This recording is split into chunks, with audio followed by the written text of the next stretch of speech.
Xin chào các bạn. Trong bài hôm nay tôi sẽ hướng dẫn các bạn về quản lý các thuộc tính đối tượng. Các bạn vào một cái tầng nhất định, ví dụ tầng 2 chẳng hạn. Thì để quản lý thuộc tính đối tượng thì các bạn chọn vào Visibility Graphic này, bạn chọn Edit. Thì ở đây có rất nhiều tab, thì tab thứ nhất là để quản lý các đối tượng. Các bạn nhìn thấy ở trong file Revit nó có rất nhiều đối tượng, chẳng hạn đây là miệng gió đúng không? Đấy. Còn dưới đây là ví dụ các ống gió này, đấy, ống nước đây. Hạn tôi ra ngoài, tôi vẽ một cái ống gió đắc đây. Tôi vẽ này đến bài ống gió thì tôi sẽ hướng dẫn các bạn triển khai hệ thống ống gió. Thì đây tôi vẽ tạm. Và tôi có ống nước này, đúng không? Ống nước, có ống nước này. Tôi để chế độ file để vẽ được ống nước đôi nhá. Đúng không? Ok. Bây giờ trong mô hình này tôi muốn thể hiện ống gió thôi, tôi không muốn thể hiện ống nước chẳng hạn. Bạn vào đây. Thì bạn muốn ẩn ống nước đi, bạn chọn đến phần Pi này, Pi.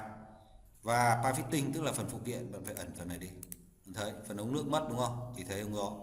Và ngược lại, các bạn muốn hiện ống nước đúng không? Hiện ống nước, Pi và ẩn ống gió đi. Bạn đến đắp, phải đắp fitting. Ok, bạn thấy bây giờ cái phần ống nước lại hiện và phần ống gió lại ẩn. Thì trong đây cách làm là như vậy. Tức là bạn muốn ẩn phần nào thì bạn vào đây bạn ẩn thôi.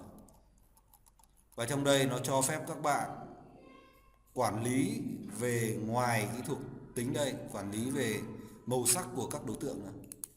Chẳng hạn ở đây phần ống gió đắc ở đây đúng không? Đắc này.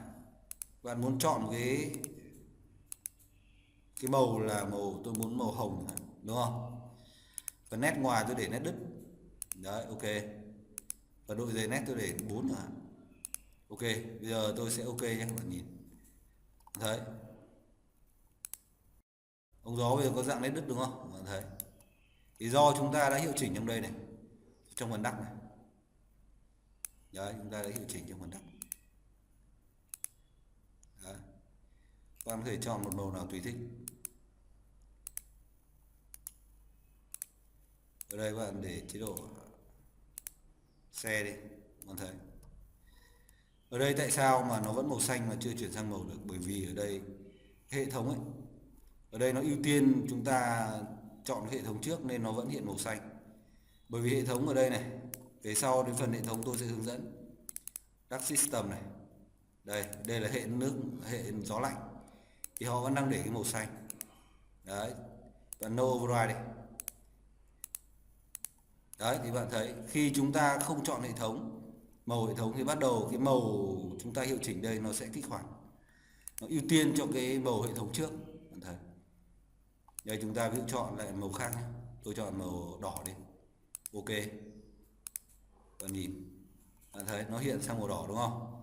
Đây chúng ta quản lý các thuộc tính hệ thống là thế. Đối với các loại khác cũng tương tự.